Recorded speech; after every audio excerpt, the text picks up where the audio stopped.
আসসালামু আলাইকুম, সবাই কেমন আছেন? এসবি ট্রাভেলস থেকে আমি ফয়সাল বলতেছি।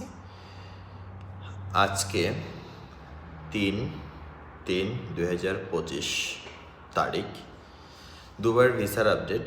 ভিজিট ভিসার কিছু কিছু ফ্যামিলি ভিসা আজকে থেকে, আজকে বলতে ২-১ দিন থেকে কিছু কিছু ভিসা অ্যাপ্রুভাল হচ্ছে এবং অন্য নর্মাল ভিসাগুলো পার্মানেন্টলি অফ।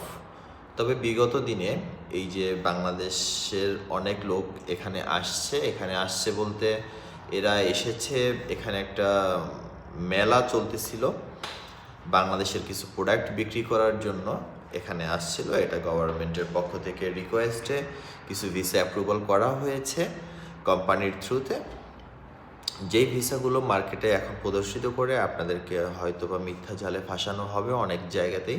সো আপনি এই জায়গাগুলো একটু ক্লিয়ার থাকবেন এবং কারো সঙ্গে আপাতত কোনো লেনদেন করবেন না, কারণ ভিসা আপাতত বন্ধ রয়েছে সকল ধরনের। শুধু ফ্রি জোনের কিছু কিছু কোম্পানির ভিসা চালু রয়েছে। আপনারা যদি চান সেই সব কোম্পানিতে আসতে পারবেন। এবং হাই প্রফেশনে ভিসা আসার জন্য যদি কারো সার্টিফিকেট অ্যাটাস্টেশন করে রাখতে চান আগে থেকেই, তাহলে আমাদের সঙ্গে যোগাযোগ করতে পারেন। এবং যদি কারো কালকে আমাকে একজনে পাঠাইলো একটা অফার লেটার, যে ভাই আমার অফার লেটার হয়ে গেছে, আমার লেবার কার্ড হয়ে গেছে, ভিসা হবে কি না। আসলে অফার লেটার, লেবার কার্ড এগুলো কোনো ভিসার মূল কারণ না। মূল কারণ হলো গিয়ে আগে লেবার কার্ড অ্যাপ্রুভাল হইতো না, ভিসা অ্যাপ্রুভাল হইতো। আর এখন লেবার কার্ড অ্যাপ্রুভাল হয় কিন্তু ভিসা অ্যাপ্রুভাল হয় না।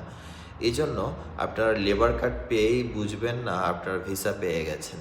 এটার দিকে অবশ্যই খেয়াল রাখবেন যে লেবার কার্ড কিন্তু ভিসা না। আর দুইটা দুই রকমের, সুতরাং আপনার দুইটাই দরকার।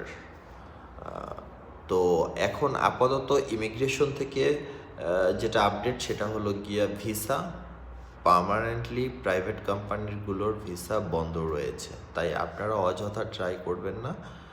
আর মানুষকে আপনি যখন বিরক্ত করবেন যে ভাই আমাকে বিদেশে নেন, বিদেশে নেন, বিদেশে নেন, তখন তারা বিরক্ত হয়ে আপনার কাছ থেকে ফাইলগুলো নেয়। এই জন্য কাউকে আপনারাও বিরক্ত করতে যাবেন না। আর ভিডিওটা বেশি বেশি শেয়ার করবেন যাতে আরও অনেকে এই জিনিসগুলো আসলে একটু নলেজ গ্যাদার করতে পারে। সো প্লিজ, আমি বলবো প্লিজ ভিডিওটি শেয়ার করবেন। এটা আপনাদের জন্যই, আপনাদের ভালোর জন্য। আল্লাহ হাফেজ।